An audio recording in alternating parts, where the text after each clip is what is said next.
No one ever expects disaster to strike in the calm of a Tennessee dusk. The air was heavy with the sweet scent of clover, the sky blushing pink and gold above rolling pastures, and the world seemed at peace. Virginia Walsh, Ginny to everyone who knew her, stood on her porch, a mug of coffee cooling in her hand as the sun slipped behind the distant tree line.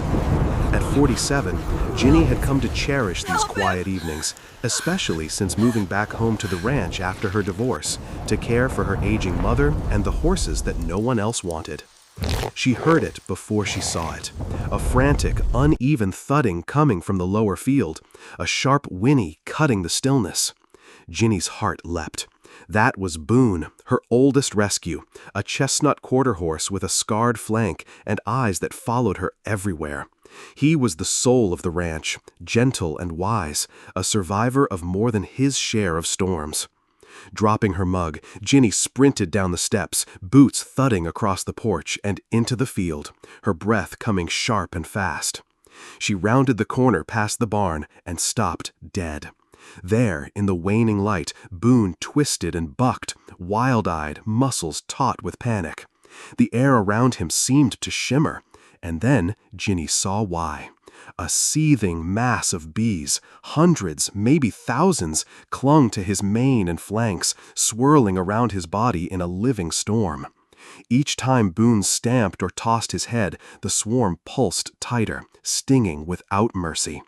Ginny didn't think. She just moved, yelling Boone's name, waving her arms as she ran straight into the heart of the chaos.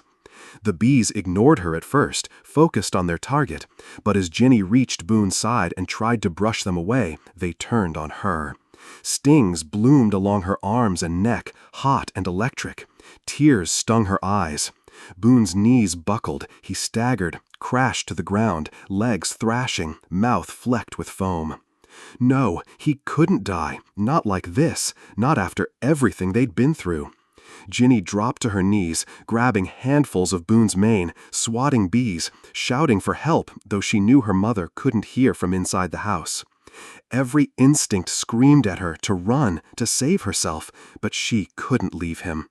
Blood and sweat and fear mingled on her skin as she yanked her shirt over her head, trying to cover Boone's face, shield his eyes, anything to give him a chance. The bees crawled under the fabric, up her sleeves, under her hair. Ginny gasped for air, dizzy, heart pounding. She fumbled in her pocket. Her phone? No, she'd left it in the house. The world shrank to the fevered, desperate struggle in the grass. Boone's breathing grew ragged, his sides heaving. Ginny pressed her ear to his nostrils. Still there, barely. Please, just breathe. A sudden wild fluttering overhead made Ginny flinch. She looked up to see a flock of barn swallows diving and swooping through the swarm. The birds darted, quick as arrows, snatching bees mid-air, scattering the worst of the cloud. For a split second, hope surged. Ginny seized the moment, grabbing Boone's halter, whispering nonsense, anything to anchor herself to this world. She could see the farmhouse now, a warm glow in the growing dark. "Help!" Ginny's voice cracked. "Mama, help!" But the night swallowed her cry. She tried to drag Boone, but his weight was dead and heavy. The bees thinned, driven off by the birds, but her arms trembled, weak with stings and adrenaline. She patted Boone's neck. "Stay with me, boy. Stay." Thunder rumbled in the distance. The wind shifted, carrying away the last of the bees. Ginny tore her shirt away, shaking, her skin raw and swelling. Boone's eyes rolled white, his breathing shallow. She pressed her hands to his side, counting 1, 2, 3. Breathe. Come on. She didn't notice the tears streaming down her face, only the pounding in her ears. Footsteps pounded behind her. A flashlight beam danced in the darkness. "Ginny!" It was Clara Burns, her neighbor, voice sharp with fear. "What happened?" Clara dropped to her knees, taking in the scene, the swarm, Boone's collapsed form, Ginny's battered arms. "God, are you all right?" "Call, vet, please." Ginny forced the words out, teeth chattering. He's not breathing. Help me." Clara pulled out her phone with shaking hands, barking orders into the receiver. "Stay with me, Ginny, stay." She knelt, feeling for Boone's pulse, then shoved her jacket over his head, whispering encouragement. Together they worked, two women against the darkness, praying for a miracle. The wind picked up, carrying the scent of rain, as Ginny pressed her forehead to Boone's neck. "You hear me? Don't you leave me. Not now." She couldn't say more. The world narrowed to the sound of Boone's labored breaths and the distant wail of a siren, coming closer. Ginny clung to Boone, her hands sticky with sweat and tears, as the night closed in, waiting to see if hope or heartbreak would claim them first. The siren's wail faded into the wind as the vet's truck turned down the long gravel drive. By then, the storm had broken, fat, hard drops of rain battering the tin roof of the barn and turning the pasture into a quagmire. Ginny and Clara huddled over Boone, their hands shaking, breaths steaming in the chilly air. The world had shrunk to this patch of muddy earth, to the fragile thread of life clinging to the battered horse between them. Dr. Steve Byers was a big man in a battered raincoat, his face lined by decades of hard country practice. He slid from the truck, grabbing his bag, and jogged to where Ginny knelt beside Boone. "How long?" he asked, voice low and urgent. Ginny tried to answer, but her throat felt raw. 20 minutes, maybe more." "Any allergy meds? EpiPen?" Steve asked. Clara shook her head, pulling her soaked hair out of her eyes. "We tried to cool him down. Wet towels, cold packs. He's been stung all over." The vet was already moving, his hands fast and sure, feeling for a pulse, checking Boone's gums. "He's in anaphylactic shock. We're losing him." Steve shot a dose of epinephrine into Boone's neck, then began an IV drip, sweat pouring down his face despite the cold. Ginny tried to help, her fingers clumsy, but Steve waved her back. "You, get inside. Look at yourself." "I'm fine," Ginny snapped. "Just save him, please." Lightning cracked across the sky, lighting up Boone's side. Dozens of angry, swollen welts covered his body, some already oozing clear fluid. His eyes were half shut, his breaths shallow and irregular. Ginny pressed her face to his neck, whispering, "I'm right here, boy. You're not alone." Inside the farmhouse, Ginny's mother, Ruth, had seen the lights and come to the back door, clutching her rosary. She was a small, stooped woman with sharp eyes and a stubborn set to her jaw. "Virginia," she called into the dark, her voice nearly lost in the storm. "Come in before you catch your death." Clara ran to grab more towels and an old blanket, while Steve barked orders. "Keep him warm, but not hot. Watch for shock. If he goes down again." Ginny nodded, mind spinning, eyes never leaving Boone. Hours slipped past, the night crawling by in fits and starts. Ginny and Clara worked in shifts, one holding Boone's head, one changing ice packs, one wiping away the sweat and blood from his hide. The storm raged on, wind lashing the barn, rain pounding the tin roof so hard it sounded like applause. Ruth sat on a stool just inside the door, praying in a low, steady voice, her beads clicking quietly in her wrinkled hands. At 1 a.m., Boone's breathing stopped. It happened so fast. 1 second he was shuddering, nostrils flaring. The next, his sides went still. Ginny screamed, "No, no! Boone! Clara, help!" Together, they threw themselves across his chest, rubbing his flanks, massaging his heart, pleading, come back, don't go, not yet." Steve jammed another needle into Boone's vein, cursing under his breath. For an endless moment, nothing happened. Ginny thought she heard Ruth's voice rise, singing softly, a hymn from Ginny's childhood.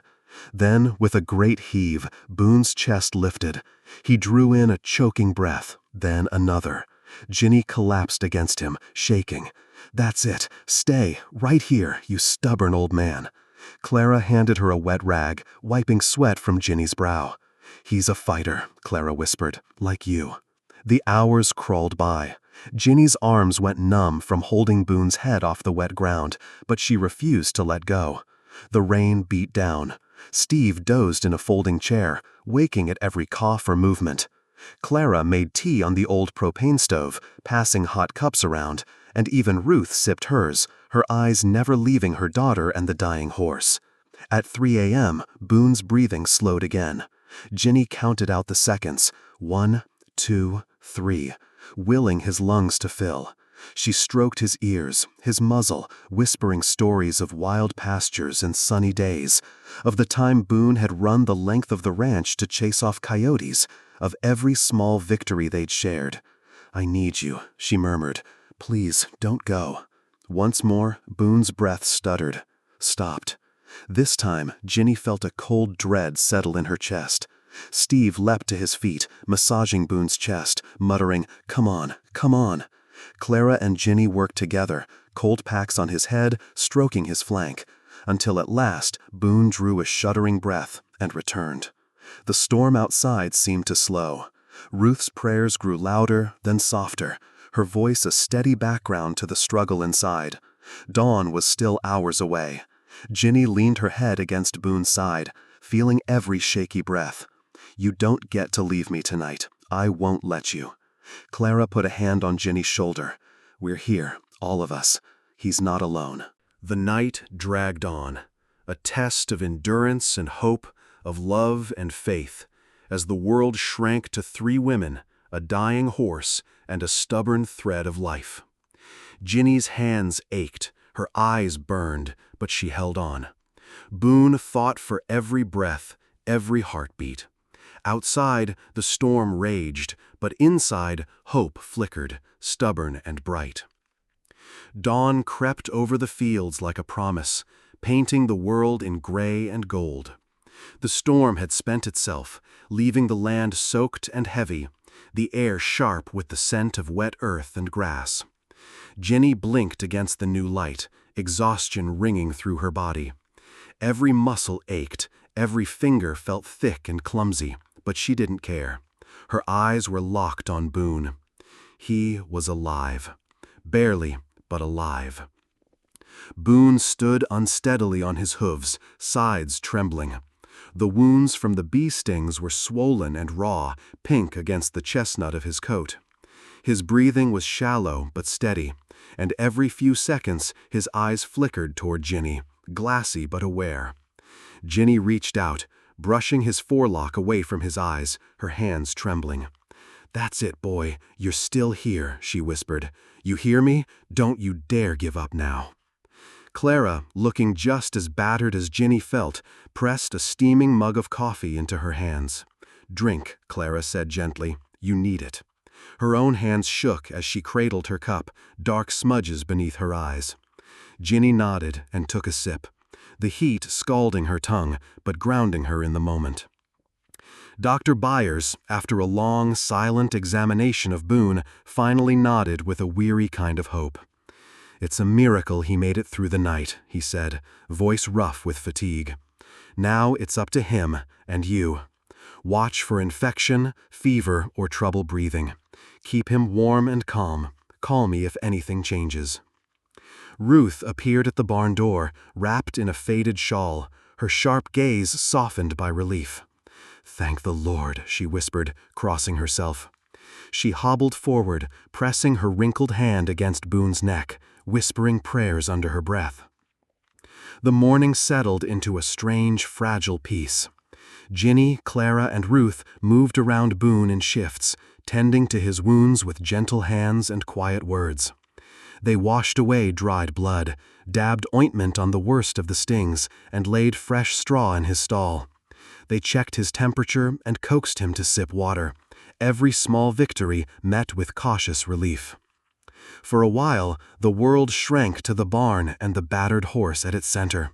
The usual morning chores, feeding the chickens, mucking stalls, turning the other rescues out to pasture, were forgotten or hurried through. The other horses, sensing the tension, paced along the fence line or stood silently in their stalls, eyes trained on the drama unfolding at the heart of the ranch. By mid-morning, Boone managed a few bites of hay.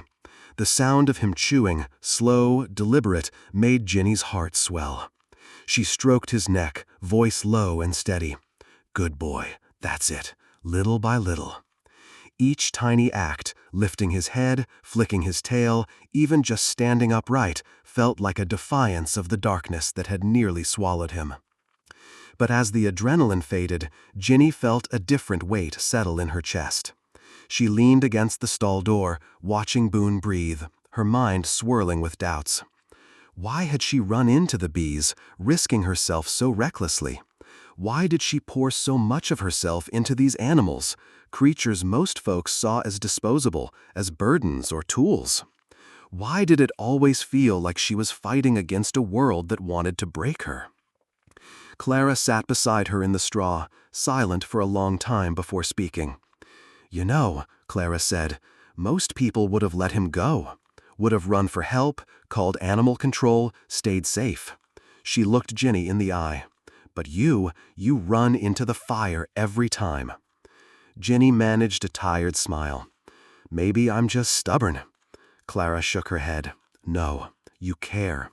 That's not weakness. It's why these animals have a chance."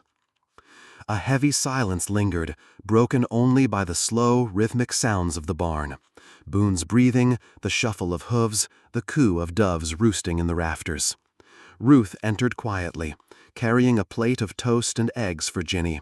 "Eat," she commanded, her tone gentle but firm. Ginny accepted the plate, her appetite slow to return, but she knew she needed the strength. As she ate, her mother settled beside her, recounting stories from years past, of blizzards that nearly killed the herd, of droughts and floods, and all the hardships they'd survived together. "It's always darkest before the dawn, Virginia," she said.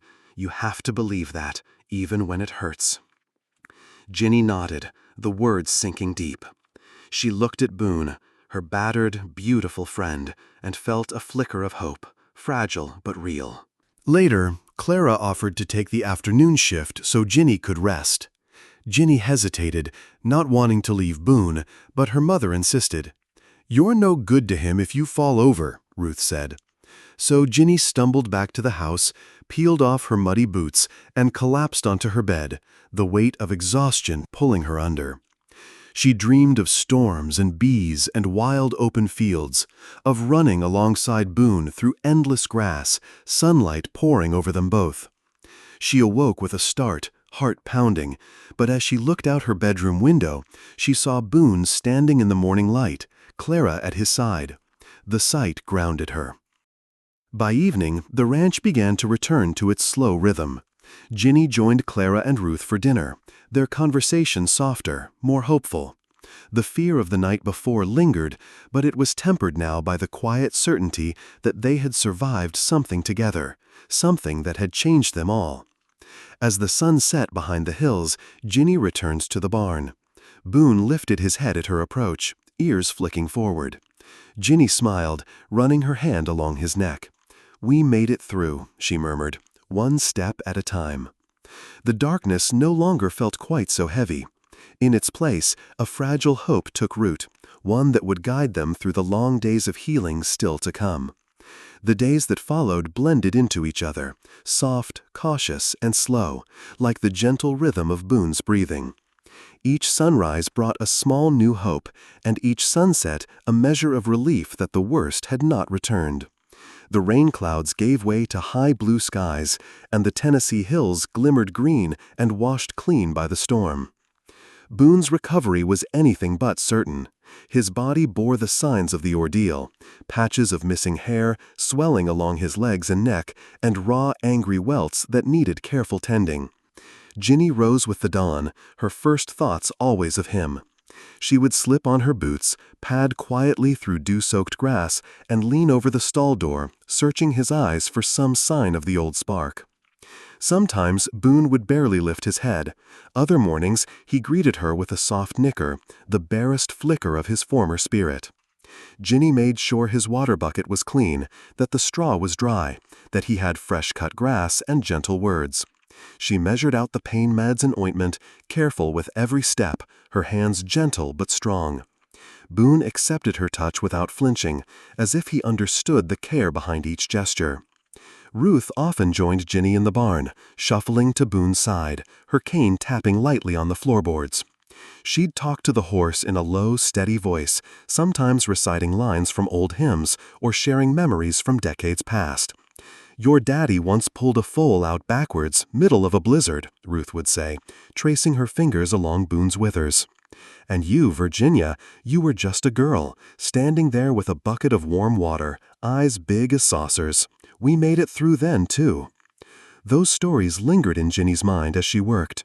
She remembered the long nights of her childhood, listening to the grown-ups worry over weather and money and lost cattle. The way her father's hand had squeezed her shoulder after a hard day. The taste of her mother's biscuits in the dark kitchen, steam curling up as dawn broke. The past felt close now, woven into the walls of the barn, stitched into the very soil beneath her feet. Clara became a near-constant presence at the ranch. She'd arrived every afternoon with supplies, fresh gauze, bags of carrots, sometimes a casserole from her own kitchen. She would help Ginny clean Boone's wounds, change his bandages, or just sit on a bale of hay and keep watch while Ginny ran errands. The two women didn't always speak, but the silence between them felt companionable, heavy with unspoken gratitude. One morning, Ginny found Clara brushing out one of the rescue ponies in the paddock. The old horse leaned into her touch, eyes closed in bliss. Clara looked up, her face framed by the rising sun. "Animals remember kindness," she said, matter of fact, even if they never say it out loud. Ginny smiled, the warmth in Clara's words settling in her chest. "I don't know what I would have done without your help, Clara." Clara shrugged, the corner of her mouth turning up. "You'd have managed. You're stubborn as they come."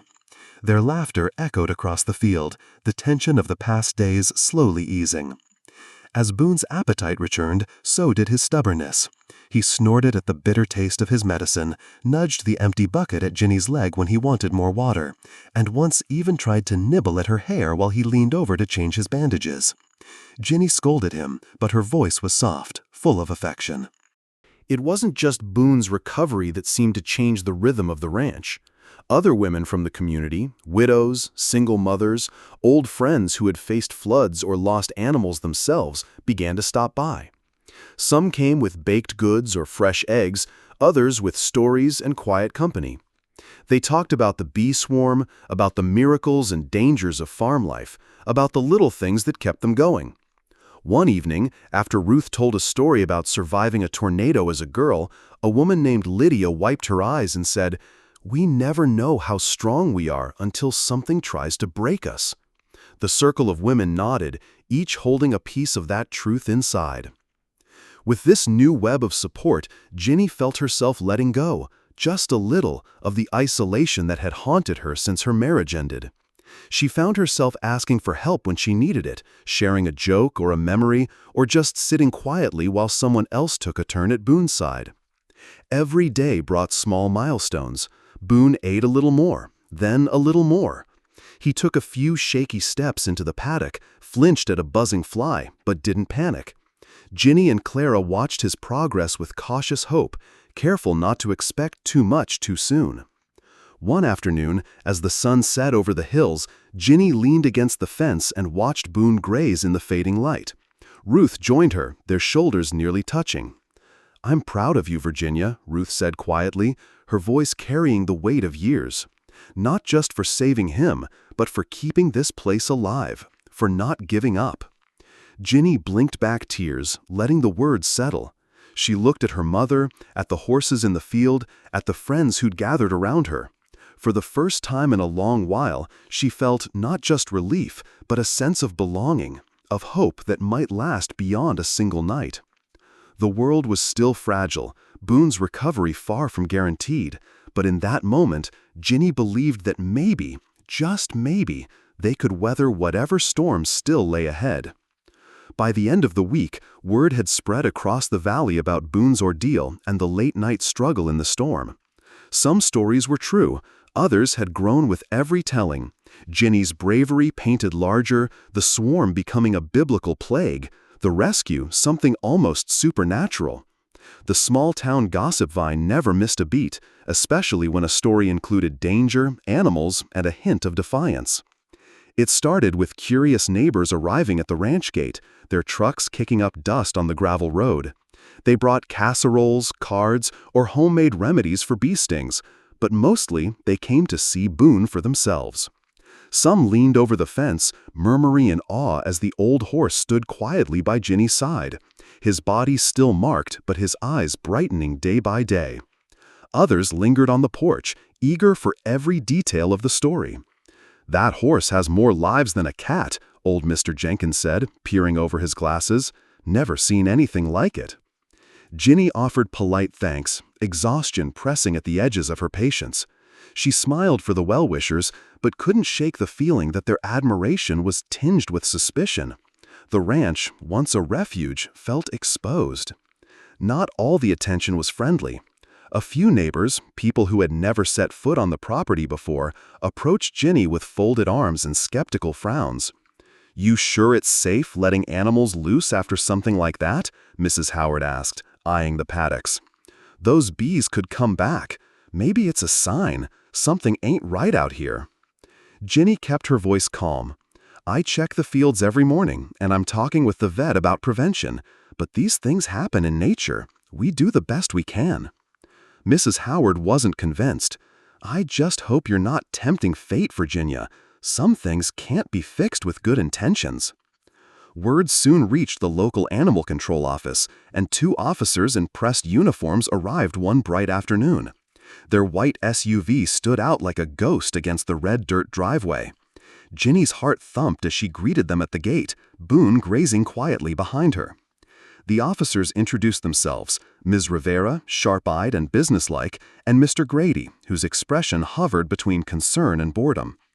"We received some reports about the incident," Rivera began, clipboard in hand. "We're here to make sure everything is safe for your animals and for the community." Ginny stood tall. "Of course, I'm happy to answer any questions and show you around." They walked the ranch, examining fences, feed bins, and water troughs, noting every detail. Rivera inspected Boone, asking about the timeline, the vet's care, the emergency steps taken. Ginny answered each question, her hands clenched behind her, anxiety twisting in her gut. Grady paused by the barn, jotting something on his notepad. "A swarm like that isn't normal," he said. "Not quite accusing, but close. Any idea what triggered it?" Ginny shook her head. "No, sir.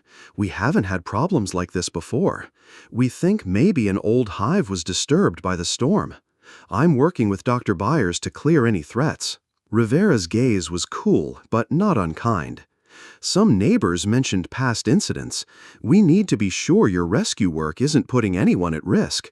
You have a lot of animals on this land." The words stung. Ginny felt a flush creep up her neck. "These animals have nowhere else to go. I follow all regulations. I care for them the best I can." Rivera softened, but Grady pressed. "You could be fined if we find negligence. You might have to reduce your numbers or make safety changes." Ginny swallowed, fear gripping her. She glanced at Boone, who watched quietly, his head over the gate. "I understand. Please do what you need." The inspection took most of the afternoon. Ruth, watching from the porch, offered the officers iced tea and a wary eye. Clara stayed close to Ginny, her steady presence a comfort as the officers walked the property and took photographs. By sunset, Rivera handed Ginny a business card. "We'll file a report. You'll hear from us soon. In the meantime, keep documentation of everything you do for your animals. Any more incidents, call us immediately." Ginny nodded, feeling both relief and dread as the officers drove away. That evening, the ranch felt heavy with uncertainty. Ginny sat on the porch, her hands wrapped around a mug of cooling tea. Clara joined her, folding herself into a wicker chair. "Don't let them scare you, Ginny. You're doing good work here. Anyone with sense can see it." Ginny let out a shaky breath. "If they take Boone, or find me, or shut down the rescue, I don't know what I'll do. He's family. All of them are." Clara reached over, squeezing Ginny's hand. "You're not alone. The people who matter know the truth. You fought for Boone. We all saw it." Inside, Ruth was on the phone, her voice clipped and fierce as she rallied support from church friends and longtime neighbors. Ginny caught fragments. "No, she's not reckless. Yes, they're safe. Those animals are loved. The calls continued late into the night, but the unease lingered. As darkness fell, Ginny checked the barn one last time. Boone stood close, his body warm against the chill. Ginny pressed her forehead to his and closed her eyes. "We're not giving up," she whispered into his mane. "Not tonight, not ever." Outside, a breeze swept through the grass, carrying both the gossip and the hope of the community. Ginny stood tall, knowing she had weathered one storm, but more might be coming. The fight was far from over, but for now the ranch still stood, a beacon for anyone willing to believe in second chances. The uneasy calm that had settled over Ginny's ranch didn't last long. Spring in Tennessee had always been unpredictable. One day gentle and warm, the next wild and full of threats. Ginny watched the sky for trouble, out of habit, never trusting a blue morning to stay friendly by afternoon. It was a Sunday when the air felt too heavy, the sky turning from blue to bruised purple as the day wore on. Ginny was in the barn, brushing Boone's coat and humming to herself, feeling grateful for the small steps he was making every day. Boone, still thin and stiff, leaned into her touch, sighing with what sounded almost like relief. Ginny's hands moved automatically, her mind only half present, lulled by the repetitive motion and the quiet clatter of horses shifting in their stalls. She didn't notice the wind at first, just a whisper through the trees. But then the light changed and a chill swept over the yard. Ginny looked up as the first rumble of thunder rolled in from the west, low and ominous. She set the brush aside and moved quickly, checking latches, making sure the feed room was closed, scanning the fields for any strays. Her heart beat faster, a learned rhythm, the echo of years on the land. Then the rain came. Not a gentle shower, but a wall of water that hammered the roof, filling gutters, turning the yard to slick, sucking mud in minutes. Lightning flickered above the hills, and the wind picked up, bending the old pecan trees nearly double. A shout rang out, Clara running across the yard with her coat over her head. "Ginny, the creek's rising, fast!" Her voice barely carried above the roar. Ginny bolted from the barn, her boots sliding on the slick grass as she reached the fence line. Beyond the paddocks, the little creek that wound through the pasture had swollen with frightening speed. Water spilled over its banks, rushing toward the low-lying barns. Ginny's mind raced. She'd seen this before, but not with the animals in such fragile condition, and never with Boone still so weak. "We have to get them out," she shouted, already moving toward the paddocks.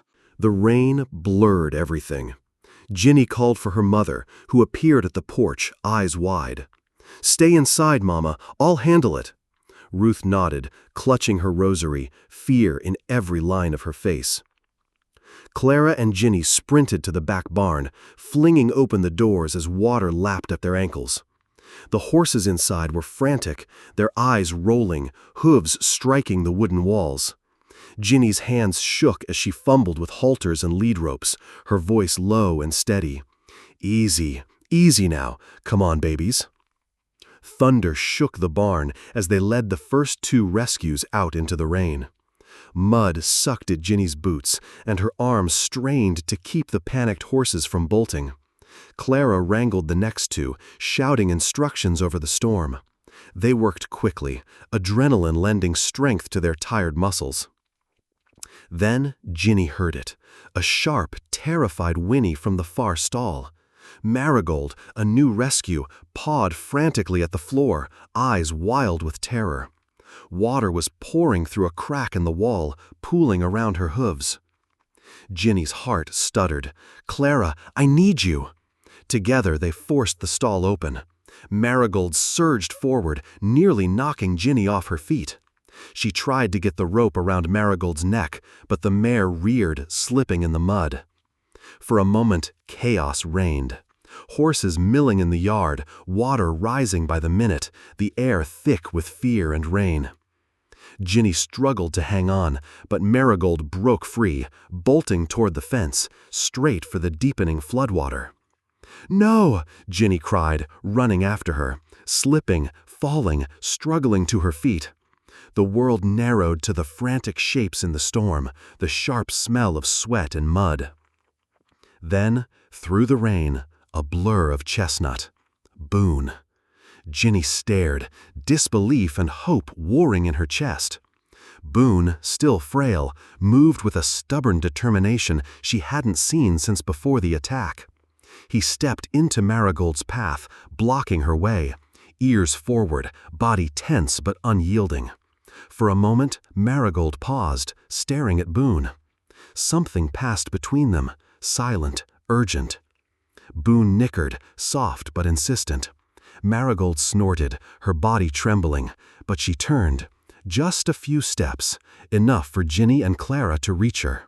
Together, they managed to get both horses safely away from the rushing water, hearts pounding, breath ragged. The storm raged on. Ginny, Clara, and now a handful of neighbors, drawn by the chaos and the flashing lights of emergency vehicles, worked together, moving animals, hauling supplies, and stacking hay to keep it dry. The community that had been divided by gossip and fear now pulled together by necessity. Someone brought sandbags, another neighbor arrived with a flatbed truck to ferry animals to higher ground. Clara organized the efforts, her calm voice cutting through the panic. "You, help Ginny with the foals. You two, get those tarps over the feed." In the middle of the mess, Boone stood guard over the herd, his legs shaking but his eyes fierce. He nudged the youngest rescue, guiding her toward safety. Ginny watched, tears mixing with rain on her face, awe swelling in her chest. They worked through the night. By dawn, the water had started to recede, the barn still standing, every animal accounted for. Ginny slumped against the fence, her body spent but her spirit burning with a strange, grateful fire. Clara pressed a muddy hand to Ginny's shoulder. "We did it. You did it. And Boone, he's a miracle." Ginny turned to look at Boone, standing in the morning light, battered but unbowed. She knew then that whatever storms still waited for them, they'd face them together, stronger than before, and surrounded by a community no longer strangers, but friends bound by trial and hope. The morning after the flood felt like the world had been turned inside out and then set upright again, if only barely. Sunlight shimmered in puddles that dotted the yard, the fields soggy but golden under a wide, forgiving sky. Ginny's boots squelched as she walked the perimeter fence, her every step a reminder of the chaos and courage that had kept her animals and herself alive through the night.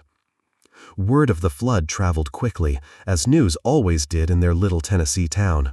But this time, it wasn't the whispers of doubt that came first. It was stories of neighbors working shoulder to shoulder, sandbags passed hand to hand, Boone's unlikely heroics as he helped herd the last terrified filly to safety. Photos and shaky phone videos started popping up online, the battered ranch bathed in sunrise, muddy but still standing, Boone's chestnut coat unmistakable among the huddled animals. For once, hope seemed to travel even faster than fear. Ginny hadn't slept more than an hour when she saw the familiar white SUV pulling up the drive. Animal control, back for their follow-up. Ginny's stomach tightened. Last time, their visit had left her with a thick knot of anxiety that no amount of reassurance could fully untangle. This time, she squared her shoulders and walked out to meet them. Miss Rivera stepped out of the SUV, clipboard in hand, but her posture wasn't as rigid as before. Mr. Grady followed, still serious but less guarded, casting an appraising glance around the yard. The air held a different charge, and Ginny could feel it. There was respect, curiosity, something closer to openness. "We heard about the flood," Rivera said, surveying the scene. "Your neighbors said you kept all the animals safe. That's no small feat in a storm like that." Ginny nodded, letting herself hope just a little. "We did what we had to. I had help, from the community, from Clara, and, honestly, from Boone. He saved one of the rescues." Grady raised his eyebrows. "That's the one—" He pointed at Boone, who stood with his head high, watching the visitors with calm, intelligent eyes. Ginny managed a weary smile. "That's him, still standing." Rivera walked the fence line, checking the repairs, the sandbags, the places where neighbors were hammering up new boards or moving wheelbarrows of debris. She took notes, but her questions were less pointed, more curious. How long have you been running the rescue? What's your intake process? How do you handle emergencies? Ginny answered honestly, her nerves fading as she spoke. This was her life, and in that moment, she was proud of it. Inside the barn, Ruth offered the officers sweet tea and biscuits. Clara gave a brief, efficient rundown of last night's evacuation, how everyone pitched in, how Boone led the way, how Ginny hadn't left a single animal behind. After nearly an hour of questions and observation, Rivera closed her notebook. She looked Ginny in the eye, her expression thoughtful. "I'm not going to sugarcoat it. Most places would have lost at least a few animals last night. We've seen it before, and it's never easy." She paused, her gaze softening. "But you didn't lose anyone. The animals are calm, healthy, and clearly cared for. The community support is obvious. That matters in our report." Grady nodded, for the first time letting a small smile slip. "You've got something special here, Miss Walsh. That horse, Boone, right? He's got more heart than most people I know." Ginny felt her shoulders drop, some invisible burden sliding off. "Thank you," she whispered, her throat tight with relief.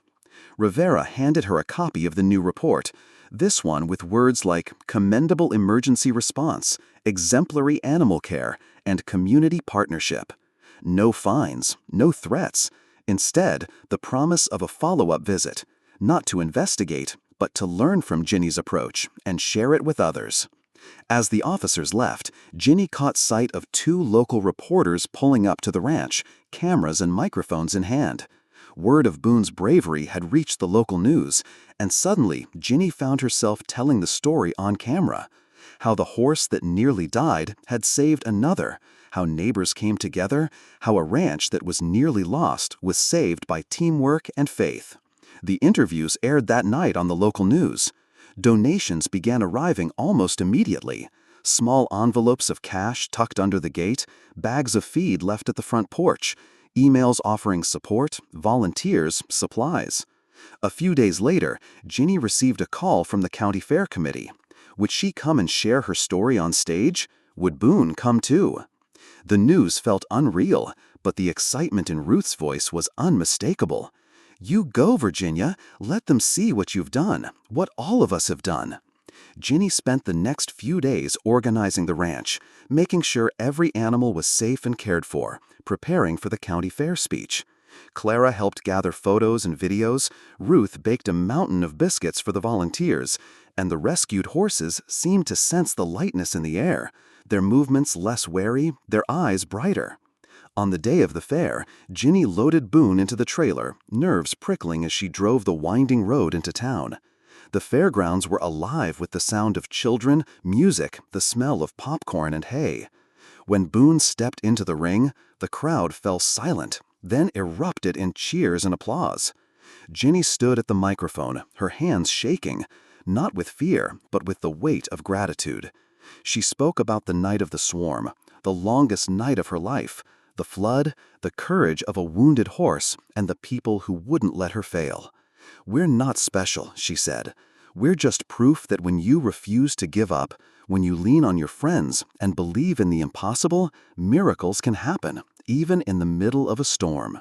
As she finished, she saw her mother's eyes shining in the crowd, Clara's proud smile, and Boone standing tall at her side, the living symbol of everything they'd fought for. In that moment, Ginny knew the tide had finally turned. They had survived, and they were no longer alone. By the time autumn arrived, a gentle hush seemed to settle over the hills and fields. Gold and crimson leaves spun down from the trees, catching in Boone's mane as he grazed in the pasture, his steps slow but sure. The worst of the storms, bees, floods, and fear had passed, leaving something stronger in their wake. The ranch had become more than a place of refuge. It was now a symbol of hope, a living story that seemed to reach every corner of the county. After the county fair, word spread further. Ginny's phone rang nearly every day, calls from strangers, animal lovers, and parents who wanted their children to meet the miracle horse and the woman who had refused to give up on him. Some days, Ginny worried it was too much, that the attention would fade and the old loneliness would creep back in. But each visit brought something unexpected. Laughter, stories, connections that made the world feel a little less lonely and a lot more kind. Children visited the ranch in groups, their eyes wide with wonder as Ginny led them through the stables. Boone became the star of every tour, standing patiently as little hands brushed his coat or braided wildflowers into his tail. Ginny taught the kids how to approach a horse, how to move slow and gentle, how to listen and watch for signs of trust.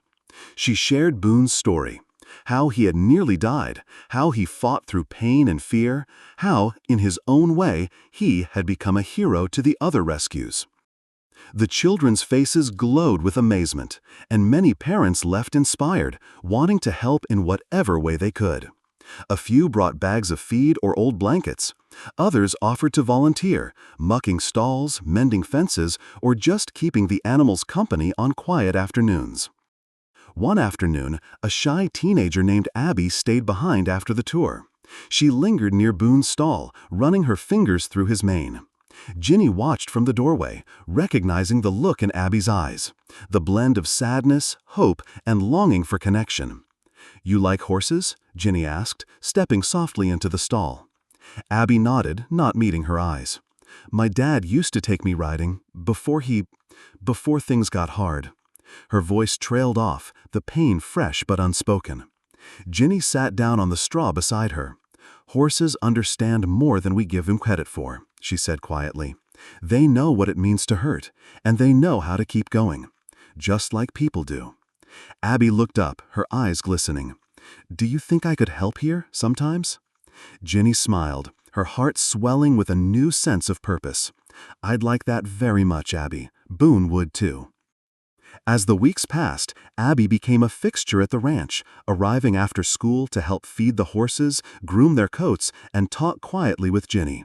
She opened up little by little, sharing stories of her father, her struggles at school, her dreams of becoming a veterinarian. Ginny listened, encouraged, and watched Abby grow more confident with each passing day. Boone, for his part, seemed to thrive on the attention. His coat grew sleek again, and his steps lost their limp. He nickered and greeting every morning, sometimes following Ginny across the fields or standing guard at the gate as if he understood that his presence alone brought hope. Ruth, watching all of this unfold, found her own heart changing. She had always loved her daughter, but the hardships of life had made her cautious, sometimes distant.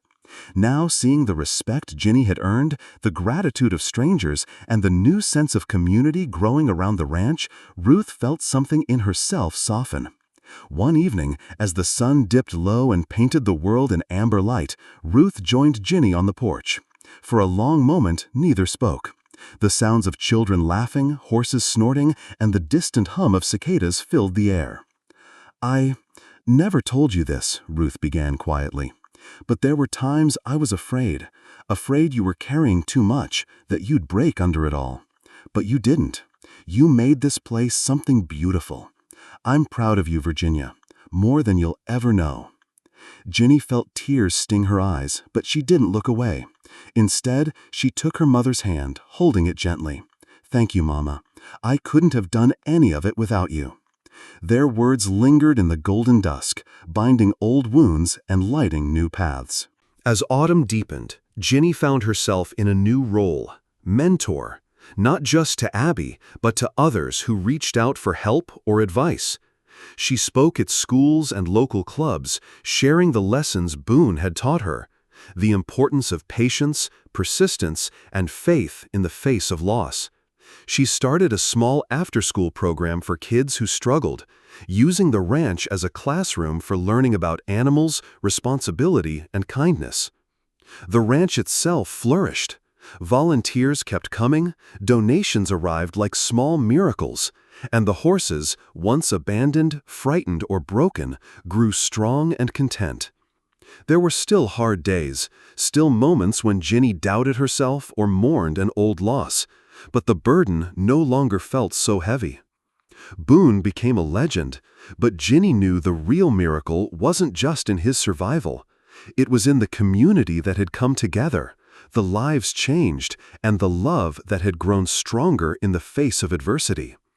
One evening, as Ginny walked the fields with Boone at her side, she looked back at the house.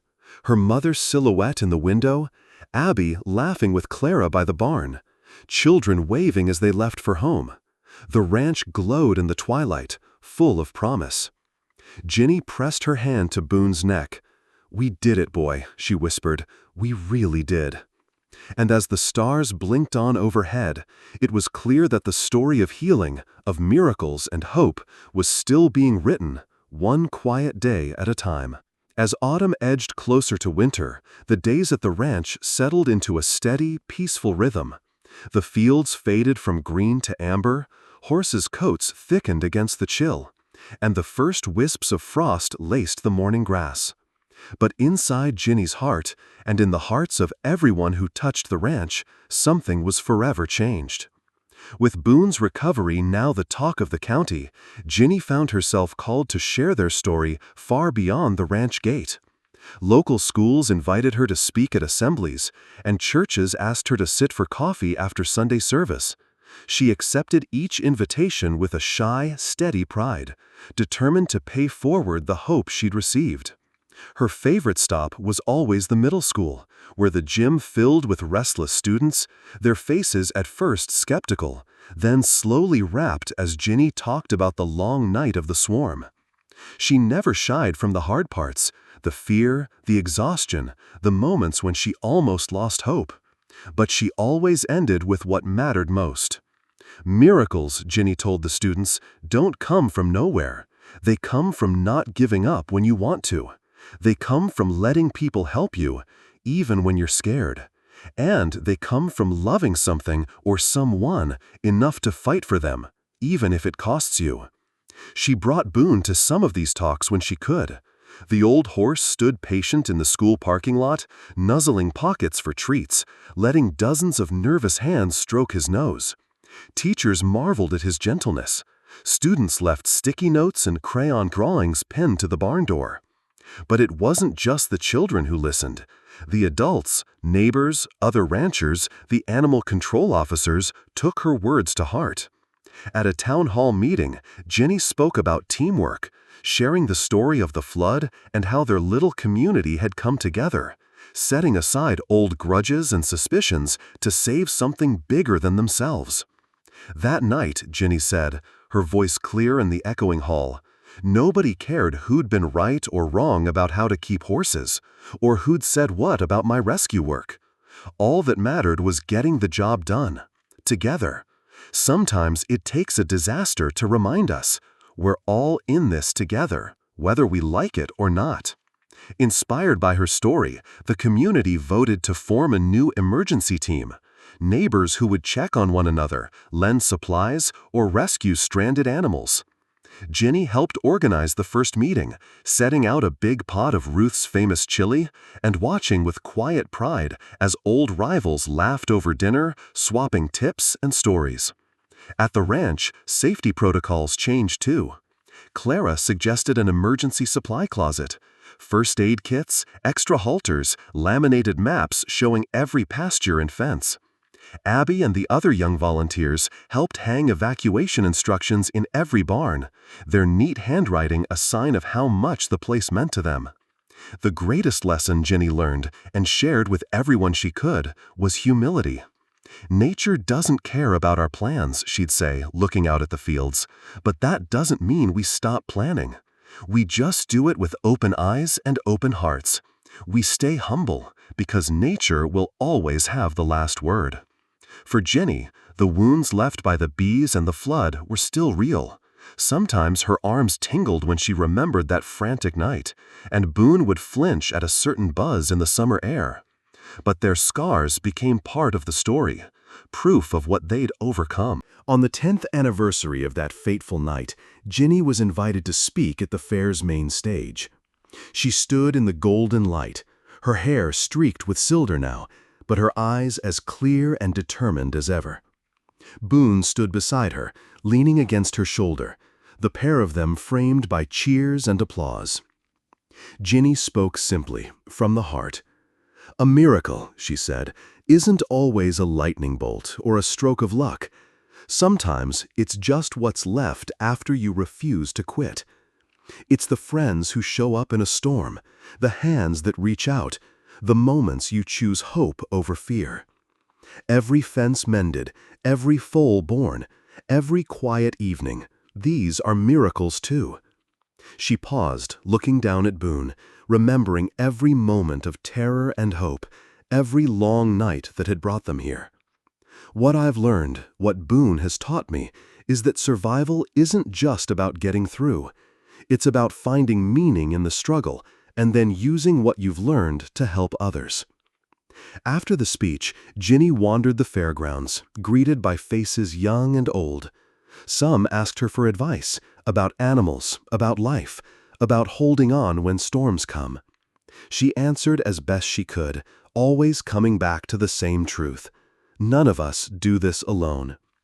That night, as the last of the fair lights faded and the stars glimmered overhead, Ginny returned home, Boone's lead rope in her hand. They paused by the old barn, where the story had begun, the air thick with memory. Boone nuzzled her gently, his breath warm against her cheek. Ginny closed her eyes, letting herself feel the fullness of the moment, the quiet gratitude, the love, the peace that had grown from hardship. She knew there would be more storms, more trials. Life never promised otherwise. But she also knew she would never face them as she once had, alone, afraid, or uncertain.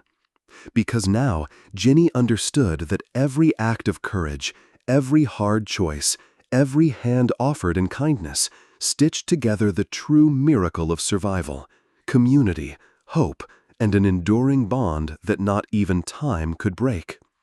As she led Boone to his stall, Ginny looked up at the moon rising above the hills.